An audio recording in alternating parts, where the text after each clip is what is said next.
Kool-Aid. The only sound that Eminem makes is...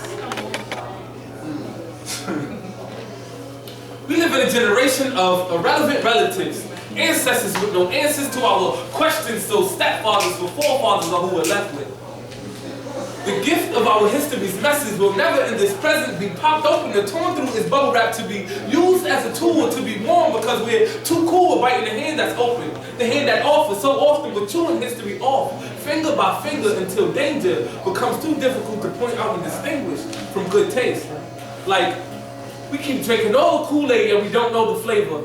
We keep on intaking and chewing things that we don't know what it's made of. Words that once served an all-around purpose and now watered down verses dripping with curses. We don't care for people as a person, but just for how deep our purse is. Rotten teeth, migraines, acne, my stomach hurt, but I heard that being broke is worse. So that's when I fix on my fit with the latest versions. I've been Persian, sweets all week, what to add to my diet, what to delete. I even made a checklist starting with things that I'm ashamed to see, like people eating candy for breakfast and drinking soda in the gym. Once I became aware, I knew that this list would never end or my shopping list would never start. Like I won't be copping nothing the next time I grab a shopping cart. I'll stop and start reading labels, squinting and stuttering like, what the yuck?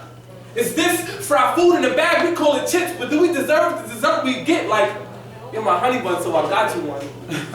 I bought a bag of Skittles, and since you're my rainbow, you can have a little. When I was little, a microwave cup of oodles and noodles was as common as seeing a hearse, or a female nurse, or a bra for a purse for breakfast, the brown bag for lunch, for dinner, top ramen right before church, praying to God like, can I get some good food? Fast food, canned goods, fried food. He said hot sauce makes it was cool. But Father, I was just on the block hoping that when I got up top to the crib, Mama would have chopped that block of GOV cheese out the fridge and baked some mac and cheese, but she ain't had no pasta. But she had Big Papa playing while she prepared our sodium-filled feast. I heard her saying somewhere, you are what you eat. But you gotta eat to live, so eat up. But that explains why if you push my buttons, I don't eat up. But my temper comes and goes quick, like the warmth in microwave food if you let it sit. But if I'm not mistaken, this fact for the truth, I thought that microwaves were bombs in World War II, which explains why we are all waiting to blow, and why I gotta keep my temper low and reserve my soul. So I store my spirit in a canister and use my ego as preservative, so you see my soul food as I'm serving it. Sometimes steam, songs of anger, or sublimated poems about strangers, about a friend who told me an unintentional lie.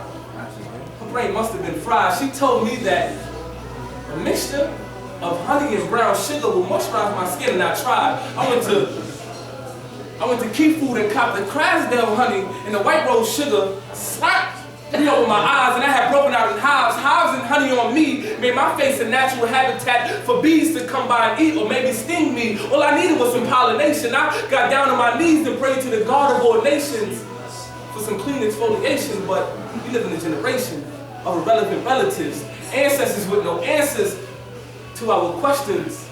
So stepfathers for forefathers are what we're left with. The gift of our history's message will never be popped open and torn through its bubble wrap to be used as a tool or to be worn because we're too cool with biting the hand that's open, the hand that offers so often we're chewing history off, finger by finger until danger becomes too difficult to point out and distinguish from good taste.